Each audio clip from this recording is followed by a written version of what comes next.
నిన్నటి దినం ఎంఆర్పిఎస్ వ్యవస్థాపకులు మందాకృష్ణ మాదిగ అన్నగారు ప్రెస్ మీట్ పెట్టి సుప్రీంకోర్టు ఎస్సీలు చర్చీలు క్రైస్తవ మతం తీసుకుంటే ఎస్సీ హోదా కోల్పోతారు అని చెప్పి తీర్పు ఇచ్చిన దాన్ని ఆయన ఖండించారు. అయితే దాన్ని స్వాగతిస్తున్నాం. ఎందుకు స్వాగతిస్తున్నామంటే సుప్రీంకోర్టును తప్పుపడితే అంబేద్కర్ గారిని తప్పుపట్టినట్లే. ఆయన రాసిన రాజ్యాంగం ప్రకారమే సుప్రీంకోర్టు తీర్పు ఇచ్చింది. అప్పట్లో డాక్టర్ బిఆర్ అంబేద్కర్ గారు ఎన్నో ఆలోచించి ఒక రాజ్యాంగం రాస్తే ఆ రాజ్యాంగాన్ని భారతదేశమే కాకుండా ప్రతి ఒక్క దేశాలు కూడా ఆదర్శంగా తీసుకున్నాయి. అటువంటి రాజ్యాంగం ద్వారా ఇచ్చిన తీర్పును మందాకృష్ణ మాదిగ గారు తప్పుపట్టడం అది చాలా తప్పు.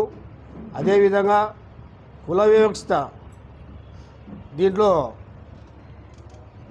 క్రైస్తవ మతంలో లేదు, హిందూ మతంలోనే ఉందని చెప్పేసి ఆయన వాదిస్తున్నాడు. క్రైస్తవ మతంలో కుల వివక్షత ఎందుకు లేదు? నేను ఆయనే చెప్తున్నారు. పెద్ద పెద్ద పాస్టర్లు, రాజశేఖర్ రెడ్డి గారి అల్లుడు అనిల్ కుమారు ఆయన బ్రాహ్మణ కులస్తుడు, కాపు కులస్తులు ఉన్నారు, రెడ్డి కులస్తులు ఉన్నారని ఆయనే చెప్తాడు. దళితులు ఒక భక్తులు మాత్రమే అంటున్నాడు.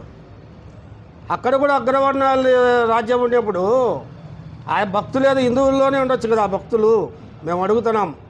హిందువులు మాలమాదిగలు హిందువులు ఉన్నారు, మాలమాదిగలు క్రైస్తవులు ఉన్నారు. వీరు క్రైస్తవులు ఏం చేస్తున్నారు? అక్కడ బీసీసీ అని చెప్పేసి ఒక పక్క లబ్ధి పొందుతున్నారు, అలాగే చర్చీల ద్వారా వచ్చే ఫారెన్ ఫండ్స్ ద్వారా లబ్ధి పొందుతున్నారు. ఇక్కడ ఎస్సీలం అని చెప్పేసి ఇక్కడ లబ్ధి పొందుతున్నారు. అయితే స్వచ్ఛందంగా హిందూ మతంలో ఉండే దళితులకు అన్యాయం జరుగుతుంది. ఇప్పుడు ఎస్సీ వర్గీకరణ చేసినారు. ఎస్సీ వర్గీకరణ ఎందుకు కోరుకున్నారు? మందకృష్ణ అన్న ఆయన చేసిన ఉద్యమమే. ఎందుకు కోరుకున్నాడు? మాదిగలు అన్యాయమవుతున్నారు, ఒకే సామాజిక వర్గమే తింటుంది అని చెప్పేసి ఆయన పోరాటం చేసి ఎస్సీ వర్గీకరణ చేసినాడు. అదేవిధంగా దళితుల్లో కూడా హిందువులు ఉన్నారు కదా, వాళ్ళకు అన్యాయం జరుగుతుంది. మళ్ళీ దీంట్లో కూడా క్రైస్తవులు స్వచ్ఛందంగా క్రైస్తవులకు చెప్పుకోండి. సుప్రీంకోర్టు ఏం చెప్పింది? క్రైస్తవ మతం తీసుకోవద్దని చెప్పలేదు. క్రైస్తవులుగా మీరు వెళితే క్రైస్తవులుగానే చెప్పుకోండి, ఎస్సీ హోదా కోల్పోతారని మాత్రమే చెప్పింది. క్రైస్తవ మతం తీసుకోవద్దని ఏమని చెప్పిందా? కృష్ణమాదిగ గారు అంటారు క్రైస్తవ మతం తీసుకోవడం తప్ప అంటారు. తప్పని ఎప్పుడనేది సుప్రీంకోర్టు పొమ్మంటుంది. స్వచ్ఛందంగా క్రైస్తవులని చెప్పుకోమని చెప్తుంది. హిందువులైతే హిందువులని చెప్పుకోండి, క్రైస్తవులు క్రైస్తవులని చెప్పుకోండి. ఇప్పుడు సర్వే ఉంది, సర్వే చేస్తున్నారు. సర్వేలో క్రైస్తవులంతా హిందూ మాదిగ అని చెప్తున్నారు. దీని దగ్గర వచ్చే బీసీసీ వచ్చింది అనుకో, బీసీసీ అవకాశం వస్తే దాంట్లో ఉద్యోగాలు తీసుకుంటున్నారు. ఆ తండ్రి బీసీసీ ఉంటాడు, కొడుకు ఎస్సీ ఉంటాడు. ఇక్కడ అన్యాయం అవుతుంది. ఎవరు? హిందువుల్లో ఉండే మాదిగలు అన్యాయం అవుతున్నారు, దళితులు. దీన్ని నేను తీర్మానంగా మందకృష్ణ మాదిగ గారు మాట్లాడేదాన్ని ఖండిస్తున్నాను. పదే పదే ఆ జామవంతుడు కూతుర్ని శ్రీకృష్ణుడు పెళ్లి చేసుకున్నాడు, శ్రీకృష్ణుడు మాకు బావ అవుతాడు అంటున్నారు కదా. మళ్ళీ అప్పుడు కుల వివక్షత లేదనే కదా అర్థం. జాంబవంతుడు మాదిగ, ఆది జాంబవంతుడు మాదిగ అతను కుమార్తెను శ్రీకృష్ణుడు పెళ్ళాడినప్పుడు కుల వివక్షత ఉన్నట్ట లేనట్ట? లేదనే కదా అర్థం. క్రైస్తవ మతంలో కుల వివక్షత ఉంది. దాంట్లో చెప్తానండి, క్రైస్తవులు అంటే అంతా ఒక మతం కింద పోవాలా. కానీ మాలోళ్ళు ఇంట్లోనే పెళ్లి చేసుకోవాలా, మాదిగలు ఇంట్లోనే పెళ్లి చేసుకోవాలా, రెడ్డి ఇంట్లోనే పెళ్లి చేసుకోవాలి. క్రైస్తవ మతంలో ఎందుకు మళ్ళీ అన్నీ ఉన్నాయి? హిందూ మతంలో ఉండేట అవన్నీ ఎందుకు ఉన్నాయి? ఎంత బాధ కలుగుతుందంటే, ఒక పాస్టర్ మా అమ్మను ఆ చర్చికి పోయేటట్లు మాయమాటలు చెప్పి చేసినాడు. మేము కొడుకులుగా కోడళ్ళు మా భార్యలు పూజ చేసి భోజనం పెడితే మా అమ్మ తినదా? అట్ట నూరు పడేసినారు ఈ పాస్టర్లు.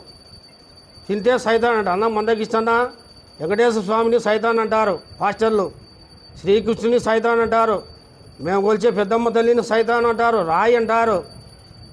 ఆయన ఎందుకు అంబేద్కర్ గారు ఆ రోజు బుద్ధిష్టం తీసుకున్నారు? ఎందుకు క్రైస్తవ మతం లేకపోలేదు? ఇది సుప్రీంకోర్టు ఖచ్చితంగా అంబేద్కర్ గారి ఆశయాల ప్రకారమే వచ్చింది. కుల వ్యవస్థ రద్దు కావాలని మీరు అంటున్నారు. ఎస్, మేము ఏకీభవిస్తాం. కుల వ్యవస్థ ఎట్లా రద్దు అవుతుంది? అంబేద్కర్ గారు కులాంతర వివాహాలు చేసుకుంటే కుల వ్యవస్థ రద్దు అవుతుంది అన్నారు. కులాంతర వివాహాలు చేసుకున్న వాళ్ళకు ఇప్పుడు ఒక్కొక్క కుటుంబంలో 10-15 కులాలు పెళ్ళిళ్ళు చేసుకుంటారు. అది కుల వ్యవస్థ రద్దు అవుతుంది. కుల వ్యవస్థ రద్దు కావాలంటే ఎలా? ఆయన అంబేద్కర్ గారు లాంటి వారు బ్రాహ్మణ మహిళను పెళ్లి చేసుకున్నాడు. అంబేద్కర్ అనే పేరు ఒక బ్రాహ్మణతని పేరు. ఈయన పేరు భీమరావు. అంబేద్కర్ గారి పేరు భీమరావు. ఒక బ్రాహ్మణుడు చదువు చెప్పించినాడు కాబట్టి భీమరావు అంబేద్కర్ అని పేరు పెట్టుకున్నారు. హిందూ మతంలో కుల వ్యవస్థ ఉంది అనేది చాలా తప్పు. కుల వ్యవస్థ అనేది క్రైస్తవ మతంలోనే ఎక్కువ ఉంది. ఇది నేను చెప్పేది ప్రక్క నిదర్శనం. కాబట్టి సుప్రీంకోర్టు ఆదేశాలు ప్రతి ఒక్క రాష్ట్రంలో పాటించాలి. అదేవిధంగా రాబోయే ఎన్నికల్లో వాళ్ళు క్రైస్తవులు అయితే బీసీసీ సర్టిఫికేట్ ఇవ్వండి. ప్రభుత్వాలకు తెలియజేస్తున్నా. వాళ్ళు హిందూ అయితే హిందూ ఎస్సీ మాలను ఎస్సీ మాదిరిగానే ఇవ్వండి. ఎందుకంటే ఎలక్షన్లలో కూడా ఎస్సీలుగానే వాళ్ళు పోటీ చేస్తున్నారు. పోయినసారి మొత్తము క్రైస్తవులే ఇక్కడ పోటీ చేసినారు. ఎస్సీ వార్డులలో మొత్తం క్రైస్తవులే, ఒక ఎస్సీ క్యాండిడేట్ లేడు. దీన్ని మేము అధికారులు తప్పు చూసి సర్టిఫికేట్లు ఇచ్చే దాంట్లో చూసి ఇవ్వాలని చెప్పేసి మేము డిమాండ్ చేస్తున్నాం.